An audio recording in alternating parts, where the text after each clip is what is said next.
لیکن یہ بتائیے کہ آج سے 1000 سال پہلے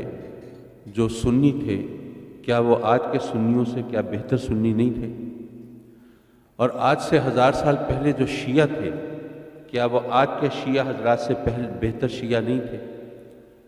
اگر ایسا ہے تو انہوں نے تو ایک دوسرے کے خلاف ہتھیار نہیں اٹھائے تھے، انہوں نے تو ایک دوسرے کے خلاف قتل کے فتوے نہیں دیے تھے، انہوں نے تو ایک دوسرے کا خون بہانے کا فیصلہ نہیں کیا تھا۔ تو آج ہم ایک اچھا مسلمان ہونے کے حوالے سے یہ راستہ اختیار کر کے کیا پیغام دینا چاہتے ہیں اور ہم کس کے ایجنڈے پر عمل کر رہے ہیں؟ اب ہم لاکھ کہیں کہ ہم اس نبی کے نام کا کلمہ پڑھتے ہیں جو تمام جہانوں کے لیے رحمت بن کے آیا، اور اس اللہ کو مانتے ہیں جو صرف رب المسلمین نہیں رب العالمین ہے۔ لیکن سوال یہ ہے کہ جب کوئی تخریب کار اور دہشت گرد پکڑا جاتا ہے تو کیا یہ حقیقت نہیں ہے کہ اس کا تعلق کسی نہ کسی دینی مذہبی جماعت سے نکلتا ہے؟ اب بتائیے اس کا الزام بھی کس کو دیا جائے؟ دوسری بات یہ ہے کہ اگر میں یہاں یہ سوال کروں کہ جی کوئی اچھا ڈرائیور کیا ہوتا ہے تو اس کی کوالٹیز آپ گنوا دیں گے،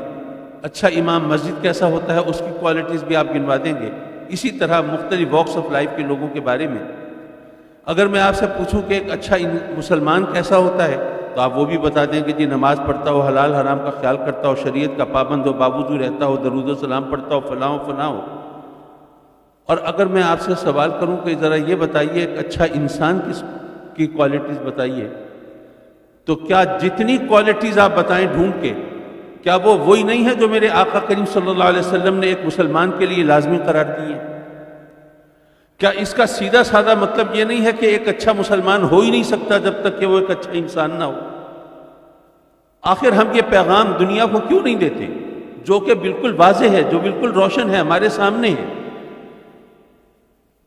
مسئلہ یہ ہے کہ حضور علیہ الصلوۃ والسلام نے، میں وہ حدیث بالکل مستحضر نہیں ہے اس لیے میں اس کی ڈیٹیل میں نہیں جا رہا، لیکن میں وہ اشارہ کر رہا ہوں کہ آقا کریم صلی اللہ علیہ وسلم سے جب پوچھا گیا تو آپ نے بیشتر برائیوں کی جڑ ہماری زبان کو قرار دیا۔ جب تمام چیزیں یہ ہم جانتے ہیں۔ اچھا پھر یہ بھی عرض کرتا چلوں، ہم اختلافات کے ختم کرنے کی بات کرتے ہیں اور قرون اولیٰ کے مسلمانوں کی بات کرتے ہیں، کیا یہ حقیقت نہیں ہے کہ ہمارے خلفائے راشدین میں اگر امام حسن کو بھی شامل کیا جائے تو 4 خلفاء ان کی شہادت ہوئی ہے؟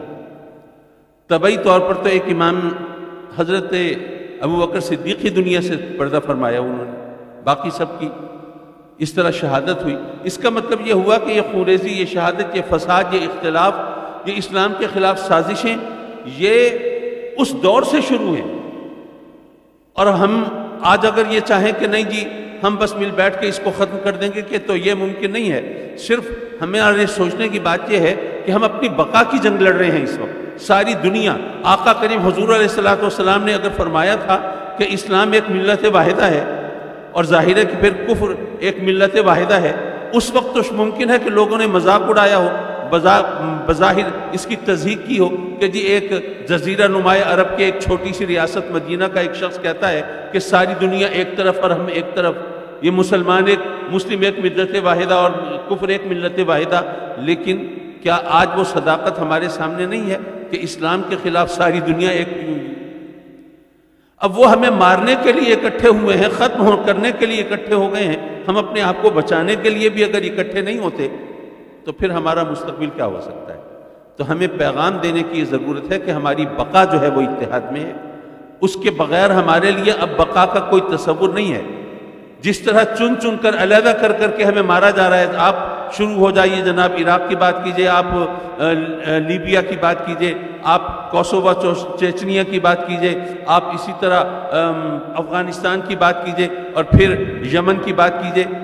لیکن یہ تمام چیزیں یہ بتا رہی ہیں کہ وہ ہمیں ایک ایک کر کے مارنا چاہتے ہیں۔ تو ہمیں اب یہ سوچ پیدا کرنی ہے کہ وہ ہمیں مارنے کے لیے اکٹھے ہو رہے ہیں تو ہمیں اپنی جان بچانے کے لیے اکٹھا ہونا ہے، اور جب ان کے مقابلے میں اکٹھے ہوں گے، جب غیر مسلموں کے مقابلے میں اکٹھے ہوں گے تو پھر آپس کے اختلاف ظاہر ہے ہم بھلا ہی دیں گے۔ تحریک پاکستان کا وقت آپ کو یاد ہوگا جب آپس کے اختلاف بھلا کر ہم شانہ بشانہ کھڑے ہوئے تھے، ہم نے اچیو کیا اپنا ٹارگٹ۔ بہرحال یہ پیغام وہ تھا جو ہم سب بہت شروع سے دے رہے ہیں، اور یہاں پر بھی ہر ایک کی زبان پر وہی ہے۔